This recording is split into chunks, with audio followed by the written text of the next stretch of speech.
The 1981 Oakland Raiders became our second defending Super Bowl champions to make it onto our list of the Super Bowl era's most disappointing teams. Our next entry isn't a defending champion, but they have championship glory in their immediate past. Before we get to them, let's take a look at C-Score. C-Score is a metric created by this channel to evaluate every single team of the Super Bowl era beyond just looking at its record. For a deeper explanation about how C-Score works, be sure to check out the description of this video. A reminder of how teams qualify to make this list. They land a season with a positive C-score, then follow that up with an even higher C-score that clears 15. Then, to their own detriment, their C-score drops into the negatives, with this one serving as the disappointment. The larger the drop from Season 2 to Season 3, the higher that disappointment will rank. They spent literal decades as a laughingstock. They started to show signs of life. Then in 2009, the New Orleans Saints won the entire thing. They remained in the spotlight. Then came 2014, with this team taking up our 21st spot. Thank you for joining us today. It's off to the bayou we go. This was not a winning team, but the 2012 New Orleans Saints put up a positive C-score. That was on account of their positive point differential, their high-scoring offense, and their decently difficult strength of schedule. That gave them a C-score of 1.842. Had this season dipped into the negatives though, this would be the team that would qualify as the disappointment. New Orleans was rock solid in 2010 before churning out an absolute unit in 2011. That team, C-Score's highest rated for that season, just got super unlucky to land the number 3 seed in the playoffs, placing them in the wildcard round before sending them on the road against a 49er team coming off a bye. The misfortune continued in 2012, and in a major way. It's simply impossible to talk about this team without talking about Bountygate. We're not going to go through all the sordid details. They're easy enough for you to find online if you're so interested or are in need of a refresher. Even the Wikipedia article is pretty good, but it resulted in quite a few suspensions that took hold during this season. Chief among them was head coach Sean Payton, suspended for the entire season. Joe Vitt, the intended interim coach, was suspended for the first 6 games. That left Aaron Cromer, the team's offensive line coach, as the interim head coach, perhaps a first in NFL history, for the first 6 games anyway. Yet the story was the same in New Orleans. High-scoring offense, Swiss cheese defense. They survived, but they didn't thrive. 2013 was their official opportunity to put Bountygate in the rearview mirror, and that was exactly what they intended to do. Mission mostly accomplished. The Saints were back to their winning ways, going 11-5 with a stellar plus 110 point differential that was shockingly led by the defense. Throw in a top 5 schedule, and New Orleans saw their C-score leap all the way up to 19.894. Just how improved was that defense? From dead last against the run to 19th. 31st against the pass to 2nd. Dead last in first downs allowed to 1st. Dead last in total D to 4th. And second most points allowed to 4th fewest. They got big leaps forward in their front 7 from Akeem Hicks, David Hawthorne, and Junior Gillette. Free agent Keenan Lewis and rookie Kenny Vaccaro shored up the secondary. But the emergence of future Hall of Famer Cameron Jordan brought it all home.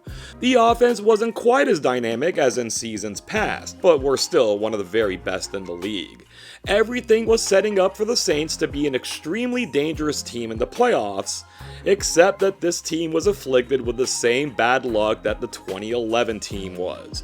The Carolina Panthers were also an excellent team, and at 12-4, they took the NFC South title. And once again, it was the 49ers taking playoff seeding away from the Saints, this time by simply having a better record. And just like that, New Orleans was relegated to the 6th seed and away field disadvantage for the entire playoffs during a year where they were 8-0 at home. That put the Saints on the road against the Eagles in the wildcard round, and for some reason, Philly was favored despite clearly being the inferior team. It wasn't easy, but the Saints built a 13-point lead in the third quarter and held on to win by 2. Their reward was a trip to Seattle and the Hall of Doom. Despite being shut out for the first 3 quarters, they fought with honor before eventually going down in defeat. While not what they ultimately desired, 2013 was a success. Bountygate was now only a memory, Sean Payton was back in full force as the head coach, and the roster was in excellent shape. They faced adversity and came out stronger for it. The next step would be taken in 2014, and with a bounce or two finally falling in their favor, they could get back to the NFL mountaintop. Winston Churchill once referred to Russian action during World War II as a riddle wrapped in a mystery inside an enigma. The 2014 New Orleans Saints were a disappointment, wrapped in a disappointment, inside a disappointment. They were 7-9 again, but nowhere near their 2012 level, with a negative point differential and a bottom 10 strength of schedule.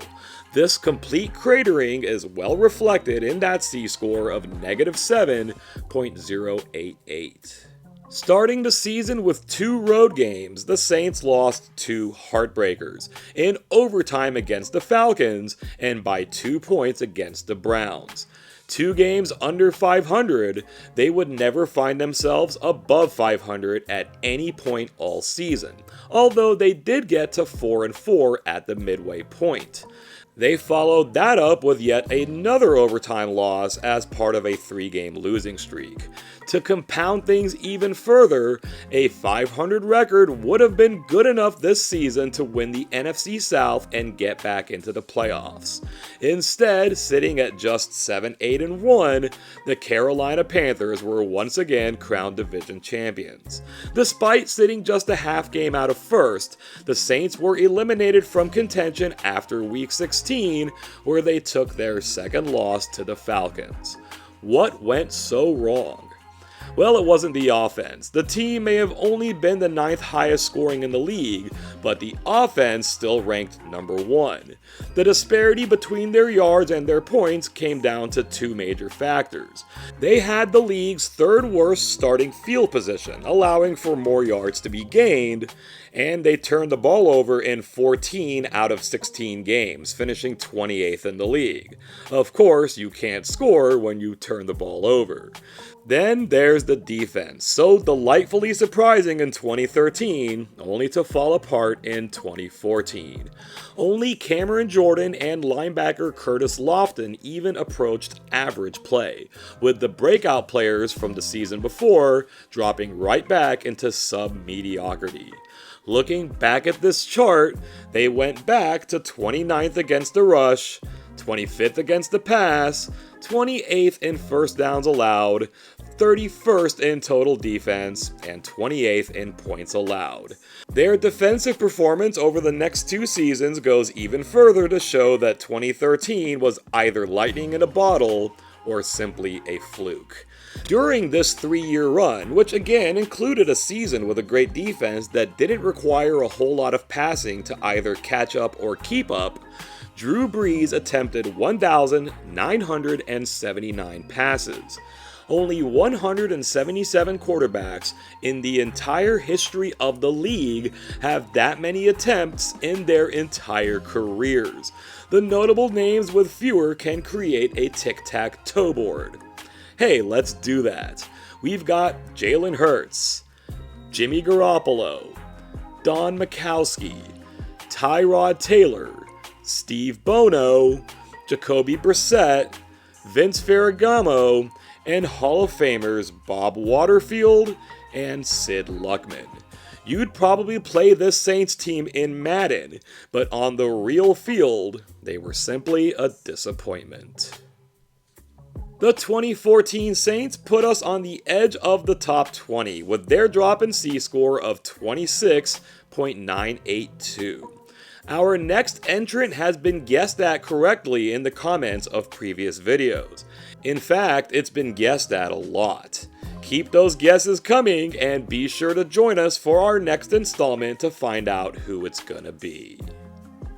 Thank you so much for making it to this point in the video. Take a moment if you would to like and share it. Also subscribe to the channel and ding the notification bell so that you don't miss out on anything else the channel has to offer. As briefly mentioned earlier, the Saints were more of the same, especially defensively, for the next couple of seasons. Record-wise, they were exactly the same, stuck in a 7-9 cycle. It wasn't until 2017 that they were back in the playoffs, where they would suffer the Minneapolis Miracle, the NOLA no call, a regular run-of-the-mill overtime loss in their attempt to salvage the Minneapolis Miracle, and a number 1 seed in a season where they couldn't have fans in the stands. Holy shit, Saints fans, you've had it bad. Well, let me know your thoughts about this Saints team or anything else Saints related. Their 21st century history has certainly been fascinating. It's a good thing they got their Super Bowl when they did, but even with that title, they've got to be considered snakebit. Sound off on these topics or anything else you may have on your mind down in the comments section below. Thank you once again for joining us today, and until next time, I hope you have an awesome day.